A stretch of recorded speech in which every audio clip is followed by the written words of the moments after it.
Ramisha Anuradha Kalapilagi de Silva.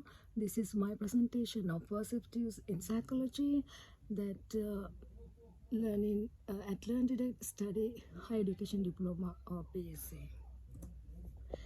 First, description of two psychological perceptives. The main psychological perceptives there are five.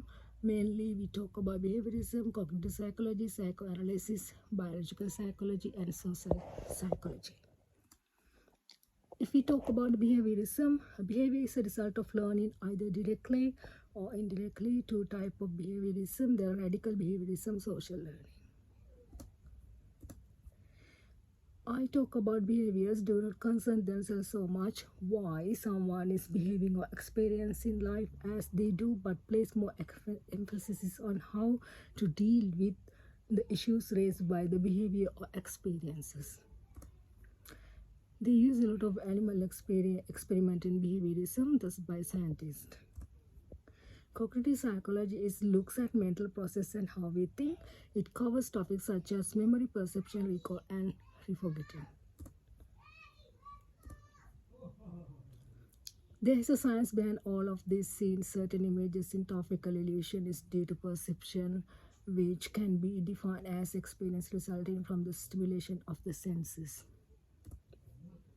Cognitive psychology work of the following principles: selective attention and perceptions. Second one is evaluation of the key assumptions of the identified psychological perceptives. I talk about all psychological perceptives used by, you can see the table graph. I introduce descriptions of that assumptions, strengths, limitations, and applications. Biological psychology also include assumption, strengths, limitation, and applications. Example: application and organism functioning can be explained in terms of the bodily structures and biochemical processes that underlie behaviors. Social psychology also include that assumptions, strengths, limitation, applications. Cognitive psychology also include assumption, strengths, limitation, and applications. And psychoanalysis also include assumptions, strengths, limitation, and applications. Third one, evaluation of the work of key theories relating to each of the identified psychological perceptives. We talk about behaviorism. There are three main theories related to behaviorism we are talking about during this presentation, that Ivan Paulo, John B. Watson, B.F. Skinner. Ivan Paulo is a Russian Soviet experimental neurologist and psychologist known for the discovery of classical conditioning through his experiments with dogs. These dogs experiments reveal the process of classical conditioning, a key concept in psychology. Classical conditioning involves learning to associate an unconditioned stimulus that already bring about a particular response with the new stimulus. So the new stimulus bring about some response. Then Watson and Rayner, little Albert, they used the little Albert 1920 for the experiment. Watson wanted to find out if emotions such as fear were and innate, they were learned over time. This study did use 9-month-old boy called Albert. Finally, they found that the studies often cited evidence that phobia can develop through the classical conditioning. Everything I explained in the presentation. The next one is B.F. Skinner, the behavior of organisms, 1938. He developed the concept of operant conditioning and the Skinner box to study how behavior is shaped by consequences. Skinner's research contributed significantly to the development of psychology by establishing operant conditioning principles, introducing influent concepts, and pioneering experimental techniques. His works helped behaviorism gain credibility as a quantitative science, challenging the dominance of psychoanalysis at the time. Cognitive psychology, the theory we discussed about Jean Piaget, a Swiss psychologist, works focus on the cognitive development of children and the acquisition of understanding. Piaget introduced the theory of cognitive development in 1936, published by the Organization of Intelligence in Children. The origins of intelligence in children. This theory of cognitive development suggests that children move through 4 key stages of development.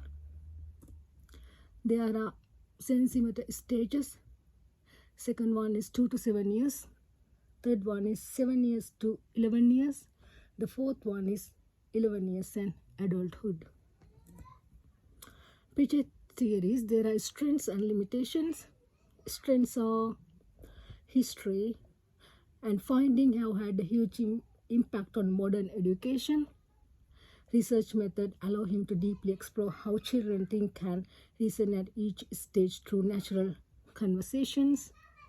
Limitation, his samples were small and lacked diversity. The formal operational stage is not reached in all culture and not all individual within cultural suggest. Next one, we talk about the theory of child development 1978.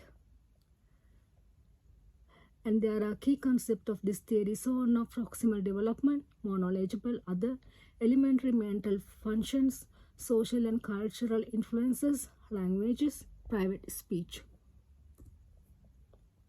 There are many strengths and limitations. Theory has been applied successfully to education. On this theory, it shows effective ways of teaching, including teachers are trained to guide children, and collaborative work is also used in the classrooms. Next one is psychoanalysis. There are many theories. According to this theory, the unconscious mind is a cornerstone of psychoanalysis. Freud proposed that the mind is divided into 3 levels: the unconscious, the conscious, the preconscious. There are also some strengths and limitations I have explained through this presentation. In Carl Jung's collective unconscious theory, also there are strengths and limitations. And biological psychology, Broca and Brenke localization of function theory. This theory, proposed by Paul Broca and Carl Wenkley in the 19th century, discovered that specific brain areas were responsible for language production and comprehensions. There are a lot of introduction I have included in this my presentation. There are also strengths and limitations I have included this presentation. And then I talk about social psychology. According to that social identifier theory 1979, several cognitive processes are involved in belonging to group, and this theory explains of why people sometimes act in ways that seems irritational or harmful. There are also strengths and limitations. This graph I have include this presentation. Then I'm talking about and fourth one, analysis of the similarities and differences between 2 perceptives in psychology. I discuss about cognitive psychology and biological psychology first. There are some similarities and differences I have included through this presentation. Both psychology are highly scientific and successful real-life application which benefits for society. Negative at cognitive psychology is mechanism because it ignores the influence of human emotions and motivation on the cognitive system. Then I include similarities and differences between behaviorism and psychodynamic psychology. Next one, I'm talk about the evaluation of the application of 2 perceptive or contemporary issues in psychology. especially about in mental health. In this section, we discuss about how the different perspectives in psychology can be applied to the following contemporary issues: mental health and well-being, diversity and inclusion, workplace and organizational issues. Examples there are of I'm talking about two perspectives: biological perspectives, especially about medications. Biological perspectives examine the biological factors that contribute to mental health issues. Factors are genetic, brain chemistry, and other neurological factors. The medication I include about that mental health condition: antidepressant, anxiety medication, mood stabilizer. There are a lot of description I have included through this presentation.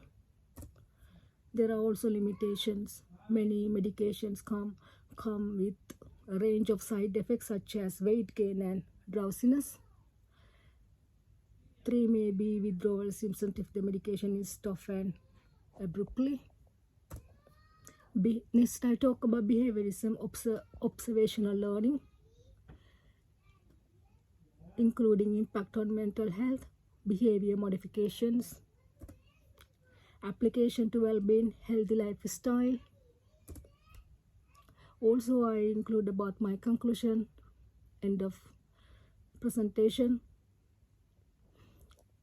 In this assignment, I discuss about the subject of understanding of psychological perspectives, evaluation of the key assumption of identified perceptive psychology, evaluation of work of key theory of identified perceptive psychology, analysis of similarities and differences of identified perceptive psychology, and evaluation of the application of perceptive contemporary issues in psychology. Recommendation: the theory of the Unit 9, perceptive psychology, and the references were very useful to me to get successful my presentation. Thank you so much.